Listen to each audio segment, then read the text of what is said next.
හරි මේ වීඩියෝ එකෙන් අපි යාන්ත්‍ර විද්‍යාවේ අවසාන කොටස වෙන තරල ගතිය කියන කොටස නැවත පොඩි වෙලාවකින් මතක් කරගන්නයි යන්නේ. ඔක්කොටම කලින් 2027 විභාගයේ ළමයට පොඩි මතක් කිරීමක් කරලා ඉන්නම්. මේ අගෝස්තු මාසයේ අපි 2027 විභාගයේ ළමයට ලොකු වැඩක් ලකුණු 20ක වැඩක් කරන්න බලාපොරොත්තු වෙනවා. දෝලන තරංග ආලෝකය කියන සම්පූර්ණ පාඩම් දෙක අපි මේ අගෝස්තු මාසෙදි කතා කරනවා. ඕනම ළමයෙක්ට පිළිවෙලට සිද්ධාන්ත ටික ඉගෙනගෙන පිළිවෙලට පාස් පේපර්ස් අවුරුදු 40ක විතර කරලා ෆිසික්ස් කියන සබ්ජෙක්ට් එක ලේසිම සබ්ජෙක්ට් එක බවට පත් කරගන්න ඕන නම් පන්තියත් එක්ක සම්බන්ධ වෙන්න පුළුවන්. අපි පිළිවෙලට පාඩමෙන් පාඩම සිද්ධාන්ත ටික හරියම පිළිවෙලට ලස්සනට ඉගෙනගෙන පාස් පේපර්ස් අවුරුදු 40ක විතර සාකච්ඡා කරලා පන්ති ඇතුළෙම ලස්සන පිළිවෙලක් කරගෙන යනවා. ඉතින් කැමති අයට සම්බන්ධ වෙන්න පුළුවන්. ඒ පන්තියට සම්බන්ධ වීමට අවශ්‍ය අයට අපේ ඩිස්ක්‍රිප්ෂන් එකේ මේ ගෲප් එකේ මේ වීඩියෝ එකේ අපේ WhatsApp group එකේ link එක දාලා තියෙනවා. ඒ link එකෙන් group එකට සම්බන්ධ වෙන්න. group එකේ අපේ admin ඉන්නවා. adminට message එකක් දාලා ඔයාලට තියෙන ඕනම ප්‍රශ්නයක් පන්තිය සමග අහගෙන පන්තියත් එක්ක සම්බන්ධ වෙන්න පුළුවන් සහ ඒ WhatsApp group එකේ අපේ පන්තියට සම්බන්ධ වෙන ආකාරය තියෙනවා. එහෙනම් අපි යම් පාඩමකට තරල ගතිය. මුලින්ම මේකදී අපි කතා කරන්නේ තරලයක්. තරල කියලා කියන්නේ ඝන ද්‍රව වායු කියලා පදාර්ථයේ අවස්ථා තුනක් තියෙනවනේ. ඒ ඝන ද්‍රව වායු කියන පදාර්ථයේ අවස්ථා තුනෙන් ද්‍රව සහ වායු වලට තමයි අපි තරල කියලා කියන්නේ. ඒතර තරල කියලා කියන්නේ ද්‍රව සහ වායු වලට. එතන මේ ද්‍රව සහ වායු දෙකටම මේ ගලාගෙන යෑමේ හැකියාව තියෙනවා. ඒතර අපි මේ තරල ගති විද්‍යාව යටතේ කතා කරන්නේ ගලා යන තරල ගැන. ඒ කියන්නේ තරල ප්‍රවාහ ගැන තමයි කතා කරන්නේ. ඒතර තරලයක් ගලා යාමේදී අපිට මුලින්ම දැනගන්න ඕන දේ තමයි ප්‍රවාහ ශීඝ්‍රතාවය. දැන් අපි හරස්කඩ වර්ගඵලය A වෙච්ච නලයකින් v වේගකින් ද්‍රව ප්‍රවාහයක් ගලාගෙන යනවා කියලා හිතමු. එතන මෙහෙම හරස්කඩ වර්ගඵලයේ A වෙන නලයකින් v වේගකින් තරලයක් ගලාගෙන යද්දී මෙතන ප්‍රවාහ ශීඝ්‍රතාවය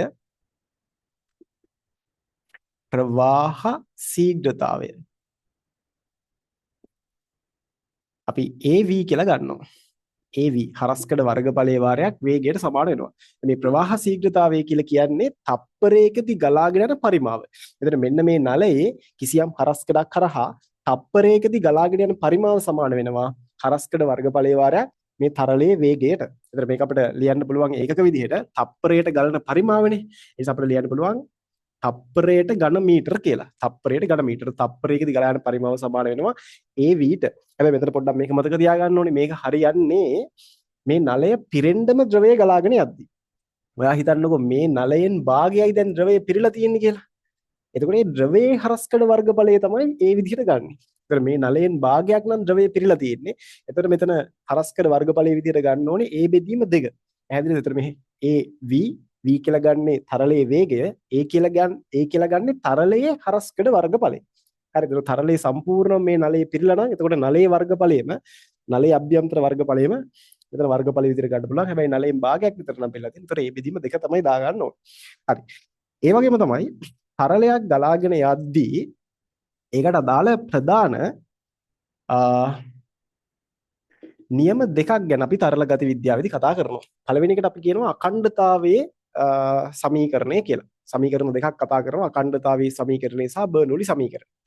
අඛණ්ඩතාවයේ සමීකරණයෙන් කියවෙන්නේ මෙහෙම නලයක් තුලින් අපි හිතමුකෝ ද්‍රවයක් ගලාගෙන යනවා කියලා. මෙතන වර්ගඵලය A1යි, මෙතන වර්ගඵලය A2යි. මෙතනදී තරලයේ ගලන වේගය v2යි, මෙතනදී තරලයේ ගලන වේගය v1යි කියලා අපි හිතමුකෝ. මේකේ කියවෙන්නේ ප්‍රවාහයක්, තරල ප්‍රවාහයක AV ගුණිතය හැමතැනම නියතයි කියන එක. කියන්නේ AV ගුණිතය කියන්නේ ප්‍රවාහ ශීඝ්‍රතාවය. ප්‍රවාහ ශීඝ්‍රතාවය හැමතැනම නියත වෙන්න ඕනේ. නියතයි. ඒ කියන්නේ මෙතන AV ගුණිතය ගත්තොත් A1 V1 සමාන වෙන්න ඕනේ මෙතන AV ගුණිතයට, කියන්නේ A2 V2ට. ඔකට තමයි අඛණ්ඩතාවයේ සමීකරණය. එහෙම නැත්නම් මේකට සම්තතිකත්වයේ පිළිබඳ සමීකරණය කියලාත් කියනවා. දැන් මෙතනදී මොකද්ද මේකේ හේතුව කියලා පොඩ්ඩක් කතා කරොත් එහෙම දැන් මෙතනදී අපි හිතමුකෝ මෙන්න මෙතනදී මේ ජලය ගලාගෙන යන්නේ කියලා හිතන්නකෝ. මෙන්න මෙතනදී තප්පරයකදී ජලය ලීටර් 2ක් ඇතුළු වුණා කියලා හිතන්නකෝ. මෙන්න මේ හරස්කඩ හරහා තප්පරයකදී ජලය ලීටර් 2ක් ඇතුළු වෙනවා. එහෙනම් මේ හරස්කඩ හරහා තප්පරයකදී ජලය ලීටර් 2ක් එළියට යන්න ඉතින්. මොකද අඛණ්ඩව සිද්ධ වෙන්න නම් සම්තතිකව සිද්ධ වෙන්න නම් මෙතනින් තප්පරයකදී ලීටර් 2ක් ඇතුළු වුණා නම් මෙතනින් තප්පරයකදී ලීටර් 2ක් එළියට යන්න ඕන. එහෙම නැතුව මෙහෙම වුණා කියලා හිතන්නකෝ. මෙතනදී තප්පරයකට ලීටර් 2ක් ඇතුළට එනවා. මෙතනින් යන්නේ තප්පරයකදී ලීටර් 1යි. එතකොට හැම තප්පරයකදීම ලීටර් 1ක් මේක ඇතුලේ අතුරුදහන් වෙනව නේද? එහෙම වෙන්න බෑනේ ස්කන්ධේ සංස්ථිතික වෙන්න බෑ. ස්කන්ධේ සංස්ථිතිකයි නම් මෙතනින් ඇතුළු වන පරිමාව ඒ කාලයේදී මෙතනින් එළියට යන්නත් ඕනේ. ඒ නිසා මෙතන ප්‍රවාහ ශීඝ්‍රතාවයයි මෙතන ප්‍රවාහ ශීඝ්‍රතාවයයි සමාන වෙන්න ඕනේ. එහෙනම් තරල ප්‍රවාහයක ඕනෑම සලකන ලද ස්ථානයක ප්‍රවාහ ශීඝ්‍රතාවය, ඒ කියන්නේ තප්පරයකදී ගලන පරිමාව නැත්නම් AV ගුණිතය සමාන වෙන්න ඕනේ. නැත්නම් හැමතැනටම නියත වෙන්න ඕනේ. එතන මට මෙතන AV ගුණිතය A1 V1, මෙතන AV ගුණිතය A2 V2කට සමානයි කියලා ගන්න පුළුවන්. මේකට කියනවා අඛණ්ඩතාවයේ සමීකරණය. නැත්නම් මේකට කියනවා අඛණ්ඩතාවයේ සමීකරණ නැත්නම් සන්තතිකත්වයේ පිළිබඳ සම්බන්ධතාවයක් කියලා කියන්නත් පුළුවන්. හරි. එතන මේකෙදි ස්කන්ධ සංස්ථිතිය තමයි කියවෙන්නේ. හරි. මෙතනින් එන ටික මෙතනින් එළියට යන්න ඕනේ. එතනින් කියවෙන්නේ ස්කන්ධ සංස්ථිතිය. ඊළඟට තියෙන්නේ බර්නූලි සම්බන්ධතාවය. බර්නූලි වලින් කියවෙන්නේ ශක්ති සංස්ථිතිය සම්බන්ධ කතාවක්. හැබැයි මේ වගේ තරල ප්‍රවාහයක් තිබ්බොත් එහෙම මේක අපි ගමුකෝ මේ විභව ශුන්‍ය මට්ටම නැත්නම් පොළවේ ඉඳලා මෙතෙන්ද තියෙන උස h1යි කියලා ගමු. මෙතෙන්ද තියෙන උස h2යි කියලා ගමු. හරි. මෙතනදී තරලයේ ගලන වේගය v1යි කියලා ගමු. මෙතනදී තරලයේ ගලන වේගය v2යි කියලා ගමු. මෙතනදී තරලයේ පීඩනය p1යි කියලා ගමු. මෙතනදී පීඩනය p2යි කියලා ගමු. බර්නූලි වලින් කියවෙන්නේ තරල ප්‍රවාහයක සලකන ලද ඕනෑම ස්ථානයක පීඩනයේ ඒකක පරිමාවක චාලක ශක්තියේත් ඒකක පරිමාවක විභව ශක්තියේත් එකතුව නියතයක් කියන එක. ඉතින් මෙතන පීඩනය ධන ඒකක පරිමාවක චාලක ශක්තිය. භාගයක් ρ v වර්ගය. භාගයක් mv වර්ගයනේ චාලක ශක්තිය. ඒතර ඒකක පරිමාව හොයන්න නම් පරිමාවයෙන් බෙදන්න ඕනේ. ඒතර ස්කන්ධයේ බෙදීම පරිමාව කියලා ගණන්තරේ. ඒතර භාගයක් ρ v වර්ගය. ධන විභව ශක්තිය mgh නේ. ඒක පරිමාවයෙන් බෙදුවොත් එහෙම m බෙදීම v කියලා කියන්නේ ස්කන්ධයේ බෙදීම පරිමාව කියන ගණන්ත. ඒතකොට ρ gh වෙනවා. සමානයි නියතයි වෙන්න ඕනේ. ඔකට තමයි බර්නූලි කියලා කියන්නේ. ඒතර බර්නූලි සම්බන්ධය. දැන් එතකොට මේකට අදාළව ගත්තොත් මෙතන පීඩනය මට ලියන්න පුළුවන් P1, මෙතන චාලක ශක්තිය ලියන්න පුළුවන් භාගයක් ρ v1 වර්ගය, මෙතන විභව ශක්තිය ලියන්න පුළුවන් ρ g h1 එක සමාන වෙන්න ඕනේ. මෙතන පීඩනය P2 ධන, එතන චාලක ශක්තිය ඒකක පරිමාවක භාගයක් ρ v2 වර්ගය, මෙතන විභව ශක්තිය ρ gh2 කියලා ලියන්න පුළුවන්. හරි. මේ අවස්ථාවට අදාළව. ඔකට තමයි බර්නූලි කියලා කියන්නේ. හරි. දැන් මේ අඛණ්ඩතාවයේ සම්බන්ධතාවයයි බර්නූලි සම්බන්ධතාවයයි දිහා බැලුවොත් එහෙම ඔයාලට තේරෙනවා මේ හරස් කිසියම් තරල ප්‍රවාහයක හරස්කඩ වර්ගඵලයේ වැඩි වෙද්දී මේක වැඩි වෙද්දී මේ දෙකේ ගුණිතය නියතව තියාගන්න ඕන නිසා මේක වැඩි වෙද්දී මේක අඩු වෙන්න ඕනේ. මේක දෙගුණයක් වුණොත් මේක භාගයක් වෙන්න ඕනේ. එතකොට මේ දෙන්නගේ ගුණිතය නියතව තියෙන්නේ. එහෙනම් අපිට කියන්න පුළුවන් සාරාංශගතව හරස්කඩ වර්ගඵලයේ වැඩි වෙන අවස්ථාවල මම මේක මකන්නම්. හරි. හරස්කඩ වර්ගඵලයේ වැඩි වෙන අවස්ථාවල හරිද? හරස්කඩ වර්ගඵලයේ වැඩි වෙන අවස්ථාවල අපිට කියන්න පුළුවන් වේගය අඩු වෙනවා කියලා. වේගය අඩු වෙනවා කියලා කියන්න පුළුවන්. එහෙනම් හරස්කඩ වර්ගඵලයේ වැඩි වුණොත් තරල ප්‍රවාහයක වේගය අඩු වෙනවා. හරි. වේගය අඩු වුණොත් මොකද වෙන්නේ කියලා බලමු. මේ වේගය අඩු වුණොත් මේ ප්‍රවාහයේ පිහිටීම වෙනස් වෙන්නේ නැත්නම් වේගය අඩු වුණොත් පීඩනය මොකක් වෙන්න ඕනද? වැඩි වෙන්න ඕන. මේක අඩු වෙද්දි මේ ඔක්කොගෙම එකතුව නියත වෙන්න නම් මේක අඩු වෙද්දි මේක වැඩි වෙන්න ඕන. එහෙනම් වේගය අඩු වෙද්දි මොකද වෙන්නේ? පීඩනය වැඩි වෙනවා. හරි. මෙන්න මේක තමයි අපිට තරල ගතියේදී සාරාංශගත කරලා තේරුම් ගන්න ඕන කතාව. හරි. තරල ප්‍රවාහයක හරස්කඩ වර්ගඵලයේ වැඩි වෙද්දි වේගය අඩු වෙනවා. වේගය අඩු වෙද්දි පීඩනය වැඩි වෙනවා. පීඩනය වැඩි වෙනවා. වේගය අඩු වෙද්දි පීඩනය වැඩි වෙනවා. හරි. ඔය අනිත් පැත්ත ගත්තොත් හරස්කඩ වර්ගඵලයේ අඩු වුණොත් එතකොට වේගය මොකක් වෙනවද? වැඩි වෙනවා. වේගය වැඩි වෙද්දි පීඩනය මොකක් වෙනවද? අඩු වෙනවා. එහෙනම් තරල ප්‍රවාහයක වේගෙන් තරලයේ ගමන් කරන අවස්ථාවකදී පීඩනය අඩුයි. හිමීට තරලයේ ගමන් කරන අවස්ථාවකදී පීඩනය වැඩි. මතක තියාගන්න ඕනේ. හරස්කඩ වර්ගඵලයයි වේගය අතර සම්බන්ධතාවයක් මතක තියාගන්න. හරස්කඩ වර්ගඵලය අඩු වෙනවා නම් වේගය වැඩි වෙනවා. හරස්කඩ වර්ගඵලය වැඩි වෙනවා නම් වේගය අඩු වෙනවා. ඒක ඔයාලා දන්නවා ප්‍රායෝගිකව ඕන තරම් අපි වතුර අර මල් වලට වතුර දාද්දිම හෝස් එකේ කට මෙරිකන්නේ වර්ගඵලය අඩු කරන්න. වර්ගඵලය අඩු කරාට පස්සේ මොකද වෙන්නේ? ඒතකොට එතනින් වේගෙන් වතුර එළියට විදිනවා. හරි. ඉතින් ඕක තමයි සාරාංශගත කරලා තියාගන්න ඕන දේ ඔළුවේ. හරි. ඉතින් ඕක තමයි මූලික સિદ્ધාන්ත ටික තරල ගතියට අදාළව. අපිට මේ තරල ගතිය භාවිතා කරලා අපිට නිකන් ප්‍රායෝගික උදාහරණ ටිකක් ගන්න පුළුවන්. නිකන් මම හැමතිස්සෙම කියන නිකන් අපි මෙන්න මේ උදාහරණයක් ගත්තොත් එහෙම අර ගෑල් ළමයෙක් ඉන්නවා ගවුමක් ඇඳගෙන. එතකොට මොකද වෙන්නේ? හුලඟක් හමාගෙන යනවා. හුලඟක් හමාගෙන යනවා කියලා කියන්නේ දැන් අවට වාතයේ වේගය වැඩි වෙනවා. අවට වාතයේ වේගය වැඩි. හරි. හැබැයි ගවුම ඇතුලේ තියෙන වාතයේ වේගය අඩුයිනේ. මොකද ගවුමෙන් කවර් වෙලානේ තියෙන්නේ. ඒතර අවටින් හුලඟක් හමාගෙන ගියාට ගවුම ඇතුලේ තියෙන වාතයේ වේගය අඩුයි. එළිය වේගය වැඩි කියලා කියන්නේ වේගය වැඩි වෙද්දි පීඩනය මොකද වෙන්නේ? අඩු වෙනවා. එහෙනම් එළිය පීඩනය අඩු වෙනවා. දැන් ඇතුළේ වේගය ඊට සාපේක්ෂව අඩුයිනේ. එළියේ වේගයට වඩා ඇතුළේ වේගය අඩුයිනේ වාතයේ. ඇතුළේ වේගය අඩුයි කියලා කියන්නේ මේ ගවුම ඇතුළේ පීඩනය වැඩි. ගවුම ඇතුළේ පීඩනය වැඩි. එතකොට දැන් ගවුම ඇතුළේ පීඩනය වැඩි, ගවුම එළියේ පීඩනය අඩු නිසා මොකද වෙන්නේ? අර පීඩනය වැඩි තැනට පීඩනය අඩු තැනට වාතයේ විසින් මොකද වෙන්නේ? ගවුම මත බලයක් ඇති කරනවා. ඒ බලය නිසා තමයි මේ ගවුම පිම්බෙන්නේ. හරිද? එතකොට ඔය වගේ දේවල්. තව ඕනනම් ගත්ත හැකි අපිට සුලිසුලං තත්ත්වය යටතේ වහලවල් ගැලවෙන විදිය මේ. දැන් සුලිසුලංකක් හමාගෙන ගියොත් එහෙම දැන් මෙහෙම ගෙදරක් තියෙනවා. ගෙදර වහලේ මෙහෙම තියෙනවා. හරි. එතකොට හුලඟක් හමාගෙන ගියොත් එහෙම ලොකු හුලඟක් හමාගෙන ගියොත් එහෙම අපි හිතමු ගෙදර දොර ජනෙල් හොඳට වහලා තියෙන්නේ කියලා. එතකොට මෙහෙම එළියෙන් හුලඟක් හමාගෙන යද්දි මෙහෙම දැන් හුලඟ මෙහෙම වහලෙන් මෙහෙම හරහා මෙහෙම ගමන් කරනවා. එතකොට දැන් නිකන් මේ වහලේ හැඩයත් එක්ක මොකද වෙන්නේ? මේ හුලඟ මෙහෙම ගමන් කරද්දී මේ හරියේදී අර වහලේ උල්ගතිය නිසා මේ හරියේ වර්ගඵලය අඩු වෙනවා. නේද? මේ වාතයට ගමන් කරන්න තියෙන වර්ගඵලය අඩු වෙනවා. වර්ගඵලය අඩු වෙනවා කියලා කියන්නේ වේගය වැඩි වෙනවා. මේ හරිය එතකොට වාතයේ වේගය ගොඩක් වැඩි. වාතයේ වේගය ගොඩක් වැඩි කියලා කියන්නේ මේ හරිය වාතයේ පීඩනය ගොඩක් අඩුයි. ඒතර මේ වහලේ උඩ පීඩනය අඩුයි. නමුත් ඇතුළ ගැන අපි හිතුවොත් එහෙම ඇතුළේ වේගය එළියේ වේගයට වඩා ගොඩක් අඩුයිනේ. ඇතුළේ වාතය ඇත්තටම නිශ්චලයි වගේ. ඇතුළේ වේගය ගොඩක් අඩුයි. එතකොට ඇතුළේ වේගය අඩුයි කියලා කියන්නේ එළියට සාපේක්ෂව ඇතුළේ පීඩනය මොකද වෙන්නේ වැඩි. එහෙනම් මේ ඇතුළේ පීඩනය වැඩි එළියේ පීඩනය අඩුයි. එතකොට මොකද වෙන්නේ? පීඩනය වැඩි තරලා පීඩනය අඩු තැනට බලයක් ඇති වෙනවා. මේ බලය නිසා වහල ගැලවෙන්න පුළුවන්. හරි. ඔය බර්නෝලි වල යෙදී අර දියඇල්ලක් ළඟට ගියොත් මිනිහෙක් දැන් මෙහෙම දියඇල්ලක් වැටෙමින් තියෙනවා.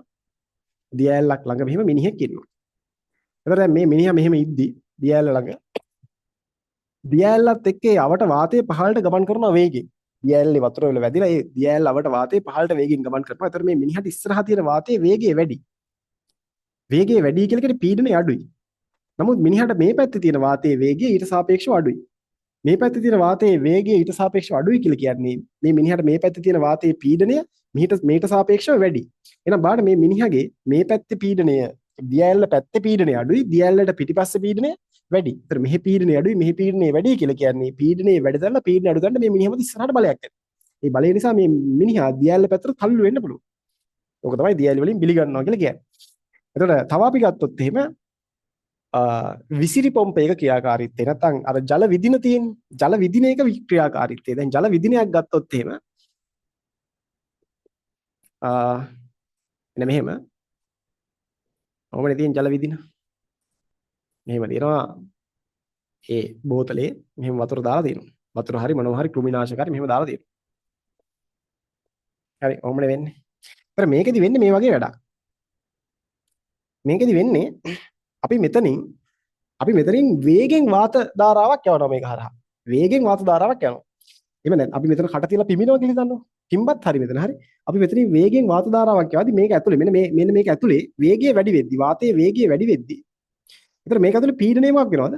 අඩු වෙනවා. මේක ඇතුලේ හරි. මේ බටේ ඇතුලේ පීඩනය අඩු වෙනවා. පීඩනය අඩු වෙන නිසා මොකද වෙන්නේ? මෙතන ද්‍රවය මෙහෙම උඩට එනවා. මේ බටේ දිගේ මේ ද්‍රවය මෙහෙම උඩට එනවා.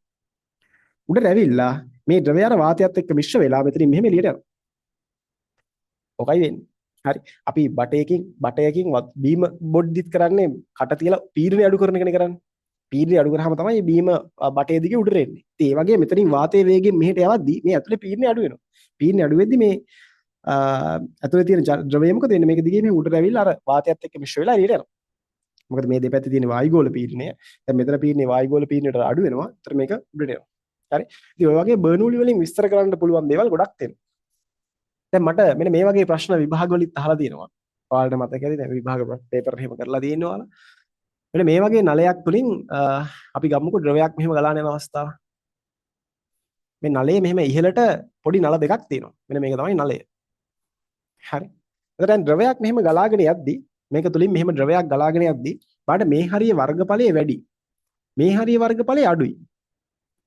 මේ හරියට වඩා මේ හරිය වර්ගඵලය අඩුයි කියලා කියන්නේ මේ හරියට වඩා මේ හරියේදී ද්‍රවය ගලන වේගය වැඩි. ඒතර මේ හරියේදී වේගය වැඩි. ද්‍රවය ගලන වේගය වැඩි. ඊට සාපේක්ෂව මේ හරියේ ද්‍රවය ගලන වේගය අඩුයි. දැන් මේ හරියේදී ද්‍රවය ගලන වේගය වැඩි කියලා කියන්නේ මෙහි පීඩනය අඩුයි. මේ පීඩනය අඩුයි. හැබැයි ඊට සාපේක්ෂව මෙහිදී ද්‍රවය ගලන වේගය අඩුයි කියලා කියන්නේ මෙහි පීඩනය වැඩි. මෙන්න මේ සම්බන්ධතාවය තියෙන්නේ. හරි. දැන් මෙහෙම ද්‍රවයක් ගලාගෙන යද්දි මේක දිගේ හරි මෙහෙම ද්‍රවයක් මෙහෙම මේක දිගේ මෙහෙම ගලාගෙන යද්දි හරි මෙහි පීඩණයට වඩා මෙහි පීඩනය අඩු නිසා මේ ද්‍රවය මෙන්න මේ නලය තුලින් උඩට යද්දි මේ හරියදී මේ ද්‍රවය ටිකක් වැඩිපුර උඩට යනවා. හැබැයි ඊට සාපේක්ෂව මේ හරියදී මේ ද්‍රවය උඩට යන්නේ අඩු ප්‍රමාණයක්. මොකද හේතුව මෙතන පීඩනය වඩා මෙතන පීඩනය අඩුයි. පීඩනය අඩු වෙද්දි ඉතින් වැඩි උසක් නගින්නේ නැහැ නේ. ඒතර පීඩනය මෙතෙන්ට වඩා මෙතන පීඩනය අඩු නිසා මෙතන ද්‍රව කඳ අඩු උසක් නගිනවා. මෙතන පීඩනය වැඩි නිසා මෙතන ද්‍රව කඳ වැඩි උසක් නගිනවා. හරිද? රයිට්. ඒ වගේම තමයි මේකත් ඔයාලට මතක ඇති. අපි ගත්තොත් මම මේවම කරන්නම්. මෙන්න මෙහෙම භාජනයකින්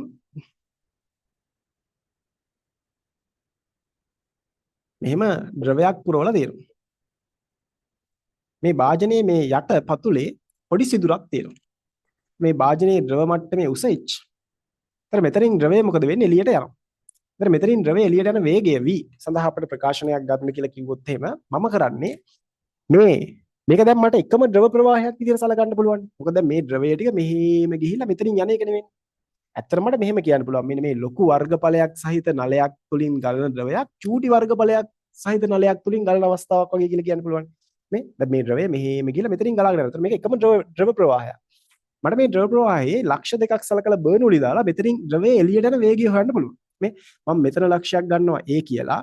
මෙන්න මේ සිදුර ළඟ තියෙන ලක්ෂයක් ගන්නවා b කියලා. මම දැන් a සහ b ට බර්නූලි දානවා. a හා b ට බර්නූලි දානවා. දැම්මම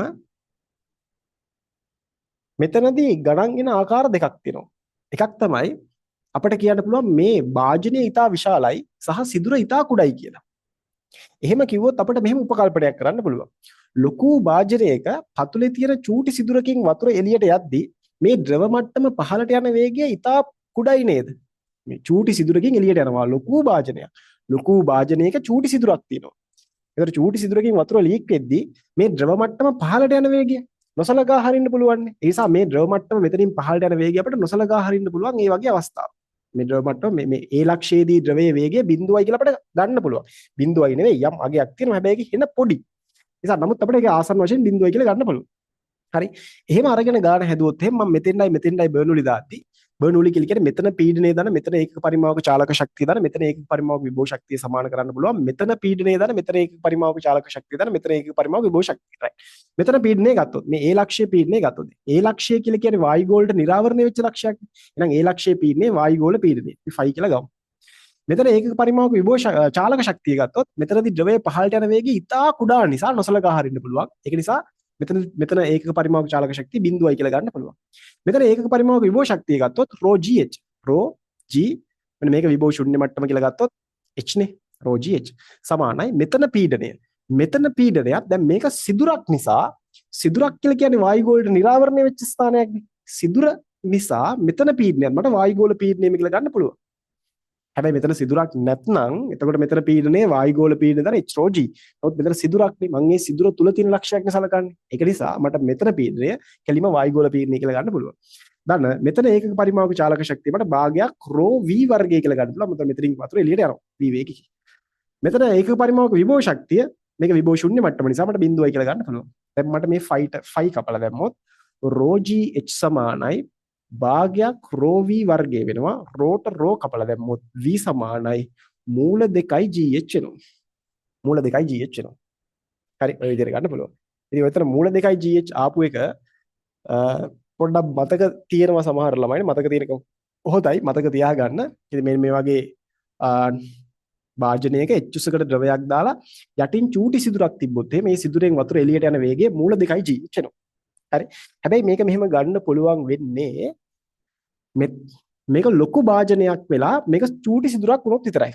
ඒ කියන්නේ මෙන්න මේ ද්‍රව මට්ටම පහළට යන වේගය නොසලකා හරින්න පුළුවන් වුණොත් විතරයි මේක මේ විදිහට ගන්න පුළුවන් වෙන්නේ. එහෙම නැත්නම් මෙතනින් ද්‍රවය පහළට යන වේගයත් අපිට සලකන්න කියලා තිබ්බොත් එහෙම අපිට ඒකත් සලකලා මෙතෙන්ට ආදේශ කරලා තමයි උත්තරය ගන්න වෙන්නේ. එතකොට අර අඛණ්ඩතාවයේ සමීකරණයක් මෙතෙන්ට පාවිච්චි කරන්න වෙනවා. හරි. අපි අවසාන වශයෙන් එහෙම එකකුත් හදලා මේ වැඩේ මෙතනින් කතා කරමු. තියරි ටික කතා කළේ ඉවරයි. මම පොඩි ප්‍රශ්න ටිකකුත් ප්‍රශ්න වලට අදාළ ටිකකුත් මම මේ කතා කරා. ඒකට කම්ප්ලීට් වෙන්නේ. හරි. අපි එහෙමත් හිතමු. අපි හිතමු දැන් අපිට මෙතනින් පහළට යන වේගය. හරි. මෙතනින් මේ ද්‍රවය පහළට යන වේගය නොසලකා හරින්න බෑ. හරිද? ඒ කියන්නේ මෙතනින් දැන් මෙතනින් වතුර ලීක් වෙද්දි මේ ද්‍රවය පහළට යන වේගය සලකන්න ඕන කියලා හිතන්නකො. හරි එහෙනම් මම මේක u කියලා ගන්න. ඒතර මෙතනින් මෙහෙම v වේගකින් ද්‍රවය එළියට යද්දි මෙන්න මේ ද්‍රව මට්ටම පහළට යන වේගය u කියලා ගන්න.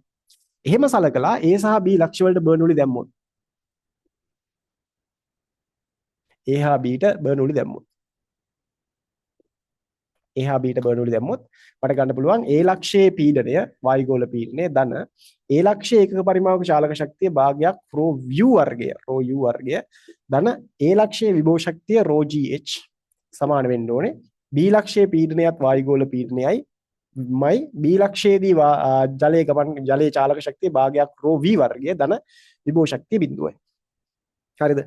මේ ෆයිට ෆයි කැපෙනවා රෝට රෝ කැපෙනවා. එතකොට මෙතන එනවා ඇත්තටම u වර්ගයේ බෙදීම 2 ධන gh සමානයි v වර්ගයේ බෙදීම 2 කියලා. දැන් මට ඕනේ v හොයාගන්න.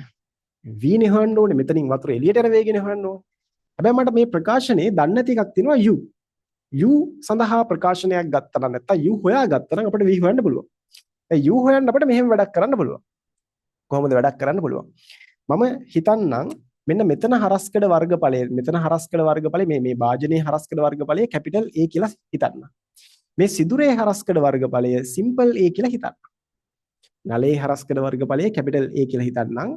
භාජනයේ හරස්කඩ වර්ගඵලය කැපිටල් A කියලා හිතන්නම්. සිදුරේ හරස්කඩ වර්ගඵලය සිම්පල් A කියලා හිතන්න. එතකොට මට මෙතෙන්ඩයි අර අඛණ්ඩතාවයේ සම්බන්ධතාවය නැත්නම් සන්තතිකත්වයේ පිළිබඳ සම්බන්ධතාවය දැම්මොත් මෙහෙම ප්‍රකාශනයක් ගන්න පුළුවන්. මෙතන හරස්කඩ වර්ගඵලයේ වාරයක් මෙතනදී තරලයේ ගලන වේගය සමානයි මෙතන හරස්කඩ වර්ගඵලයේ වාරයක් මෙතනදී තරලයේ ගලන වේගය කියලා. ඒ කියන්නේ මේ අර ගන්න පුළුවන් කැපිටල් A වාරයක් u සමානයි සිම්පල් A වාරයක් v කියලා. දැන් මට මේ u සඳහා ප්‍රකාශනයක් ගන්න පුළුවන් සිම්පල් A බෙදීම v වාරයක් සිම්පල් A v බෙදීම කැපිටල් A කියලා ගන්න පුළුවන්. u සඳහා ප්‍රකාශනයක්. දැන් මේ u වෙනුවට මේක අපි ආදේශ කරගමු. එතකොට අපිට ගානේදී මෙතන භාජනයේ හරස්කඩ වර්ගඵලය සහ සිදුරේ හරස්කඩ වර්ගඵලය දීලා තියෙනවා. නැත්තම් හදන්න බෑ ඒක. හරි. u වෙනුවට අපි මෙන්න මේක ආදේශ කරගත්තොත් අපිට u වෙනුවට දැන් මේ දෙකෙන් ගුණ කරොත් එහෙම අපිට එනවනේ u වර්ගයේ ධන 2gh සමානයි v වර්ගය කියලා. u වෙනුවට මේක දාගත්තොත් අපිට ගන්න පුළුවන් a v බෙදීම කැපිටල් A ගේ වර්ගයේ ධන 2gh v වර්ගය කියලා. මෙතනින් මම මේක මේ පැත්තට දාලා v වර්ගය එළියට ගත්තොත් එහෙම මට එනවා v වර්ගය ඍණ 1 a වර්ගය බෙදීම a වර්ගය සමානයි 2gh කියලා. මෙතනින් v වර්ගය උක්ත කරන්න තියෙනවා. v වර්ගය උක්ත කරන්න දිනවනේ v වර්ගය උක්ත කරනවා කියලා කියන්නේ v මේක මේ පැත්තෙන් බෙදෙන එකනේ. එහෙනම් අවසාන වශයෙන් අපිට ඕන නම් උත්තරේ විදිහට ගන්න පුළුවන් මෙහෙම.